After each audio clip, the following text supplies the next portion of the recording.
Nelayan kesulitan mencari ikan gara-gara pagar laut misterius sepanjang 30,16 km yang berada di pesisir Kabupaten Tangerang, Banten. Kepala Dinas Kelautan dan Perikanan Provinsi Banten Eli Susyanti mengungkap pagar tersebut berbahan bambu atau cerucuk bertinggi sekitar 6 meter.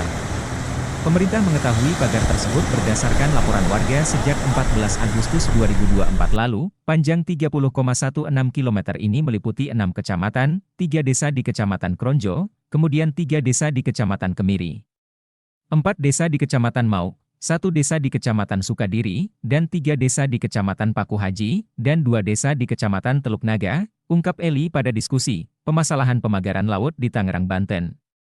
Di Gedung Minabahari 4, Jakarta, Selasa 7 Januari, dilansir Detik Finance. Di kawasan sekitar pagar, ada masyarakat pesisir yang beraktivitas sebagai nelayan sebanyak 3.888 orang dan ada 502 orang pembudidaya. Eli mengatakan pihaknya sudah menerjunkan tim 5 hari untuk mengecek keberadaan pagar itu.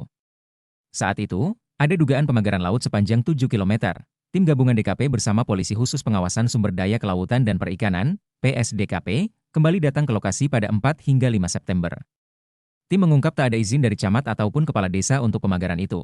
Di terakhir kami melakukan inspeksi gabungan bersama-sama dengan TNI Angkatan Laut Polairut, kemudian dari PSDKP.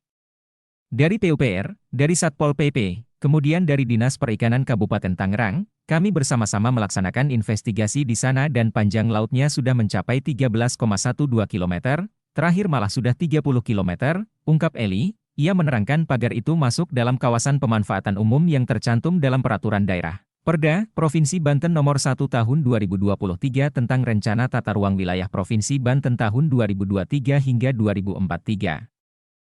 Eli menyebut pagar misterius itu terbentang di zona pelabuhan laut, zona perikanan tangkap, zona pariwisata, zona pelabuhan perikanan, zona pengelolaan energi, dan zona perikanan budidaya.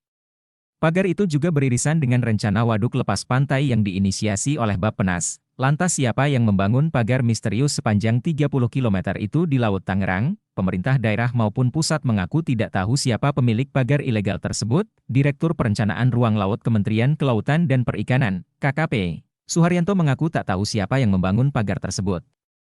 Artinya, pagar tersebut masuk kategori ilegal. Namun, sambung Suharyanto, Ombudsman sedang melakukan penelusuran terkait hal itu.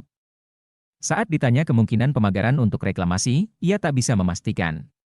Suharyanto mengatakan reklamasi pun perlu pengurusan izin terlebih dulu. Dalam hal ini, proses perizinan ruang laut, harus ada persyaratan ekologi ketat yang harus dipenuhi. Nah, kita tidak tahu.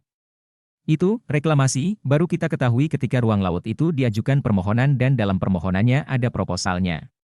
Ini kan tidak ada, ujarnya. Apakah ada orang kuat di belakang pembangunan pagar laut ini?